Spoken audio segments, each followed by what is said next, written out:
ஓம் நமோ நாராயணாய.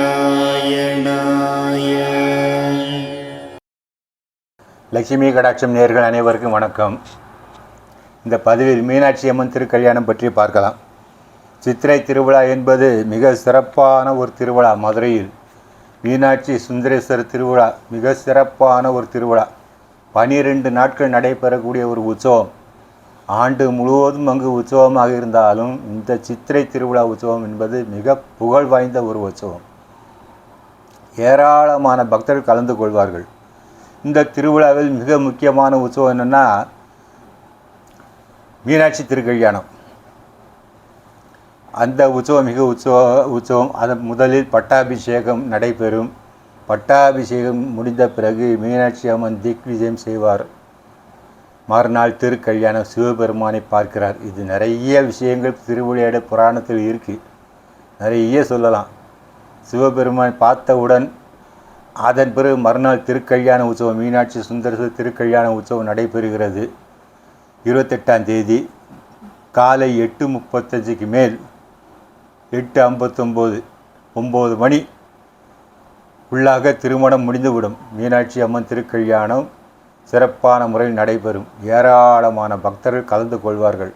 நாமும் கலந்து கொண்டு அந்த மீனாட்சி சுந்தரேஸ்வரர் திருக்கல்யாணத்தை தரிசித்தால் நமக்கு வாழ்க்கையில் எந்த விதமான பயமும் இருக்காது, எல்லா தடையும் நீங்கும், வாழ்க்கையில் நல்லதே நடக்கும்.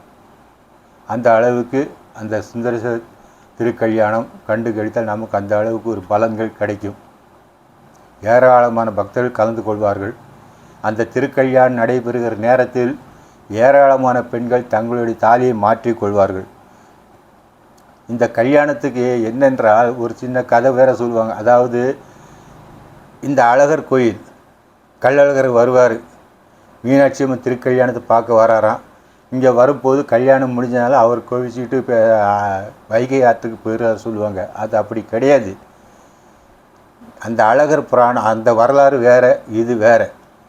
இது எப்படின்னா இந்த மீனாட்சி இந்த சுந்தரேஸ்வரர் இந்த உற்சவம் எப்போது நடைபெற்றது என்றால் ஆரம்ப காலத்தில் மாசி மாதம் நடைபெற்றது.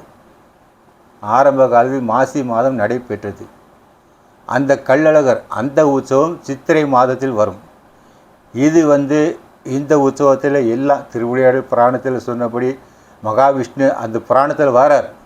எப்படின்னா கல்யாணம் நடக்கும். கல்யாணத்தில் மகாவிஷ்ணு தான் எல்லாமே முன்னின்று அந்த கல்யாணத்தை நடத்தி கொடுப்பார். தாரவாத்து கொடுக்கறதெல்லாம் மகாவிஷ்ணு தான். ஆனால் அதை நடத்தி காட்டுகிறார்கள். இந்த கள்ளழகர் உற்சவம் சித்திரை மாதம் நடைபெறும். அவருடைய உற்சவம் எதுக்கு சித்திரை மாதம் நடைபெறுகிறது என்றால் அவர் மண்டூக மகரிஷிக்கு மோட்சம் கொடுக்க வருகிறார். மலையிலிருந்து கிளம்பி மோட்சம் கொடுக்க வருகிறார் வைகை ஆற்றிற்கு. சித்திரை நட்சத்திரத்தில் அந்த உற்சவம் நடைபெறும். ஆக மீனாட்சி அம்மன் உற்சவம் மாசி மாதம் நடைபெற்றது. இது சித்திரை மாதம் நடைபெறும். 2 ஆரம்ப காலத்தில் அப்படி தான் நடைபெற்றது. ஆனால் அந்த காலத்தில் விவசாய தொழில் மட்டும்தான் இருந்தது. எனவே மக்கள் வர முடியாத காரணத்தால் என்ன செய்தார், திருமலை நாயக்கர் 2 திருவிழாக்களை ஒன்றாக இணைத்து விட்டார். இந்த மாசி மாதத்தில் நடந்த இந்த மீனாட்சி சுந்தரேஸ்வரர் திருக்கல்யாணம் இந்த உற்சவம் சித்திரை மாதத்தில் நடக்க வேண்டும் என்று உத்தரவு போட்டுவிட்டார். அதன்படி தான் இன்றளவும் சித்திரை மாதத்தில் 2 உற்சவம் சேர்ந்து நடக்கின்றன. சித்திரை மாதம் 28ஆம் தேதி 28 நாள் ஏப்ரல் மீனாட்சி அம்மன் திருக்கல்யாணம், 29 தேரோட்டம். அதன் பிறகு 1ஆம் தேதி மே 1ஆம் தேதி கள்ளழகர் வைகை ஆற்றில் இறங்குகிறார். அவர் இறங்கி சித்திரை நட்சத்திரத்தில் சித்ரா பௌர்ணமி, அதாவது பௌர்ணமி என்று சித்திரை நட்சத்திரம் கூடி வரும். அன்றைய தினம் அவர் வைகை ஆற்றில் இறங்கி அந்த முனிவருக்கு மோட்சம் கொடுக்கிறார். அதேமாக சித்திரை மாதம் முன்னாலே அனைத்து கோயில்களும் நல்ல விசேஷமாக இருக்கும். சிவன் கோயில் சரி, முருகன் கோயில் சரி, எந்த கோயிலாக இருந்தாலும் நல்ல விசேஷமாக இருக்கும். இந்த சித்திரை மாதம் அந்த அளவுக்கு இந்த பௌர்ணமி ஒரு சிறப்பு வாய்ந்தது. நிலாசோறு சாப்பிடுவது, நிறைய ஊரில் நிலாசோறு கூட சாப்பிடுவோம். ஆத்தங்கரை பக்கம்லாம் இருந்தால் அது இன்றளவும் நடக்க தான் செய்கிறது. மொட்டை மாடியில் உட்காந்து நாங்கள் சாப்பிட்றோம். அதெல்லாம் நடைபெறத்தான் செய்கிறது. இந்த சித்ரா பௌர்ணமி தினத்தில் கிரிவலம் செய்வது மிகவும் சிறந்த பலன்கள் கிடைக்கும். பன்மடங்கு பலன்கள் நமக்கு கிடைக்கும். சித்ரா பௌர்ணமி என்பது அந்த அளவுக்கு சிறப்பான ஒரு தினம். ஆக இந்த சித்திரை மாதம் முழுவதும் மதுரை மாநகரம் விழா கோலமை பூண்டிருக்கும்.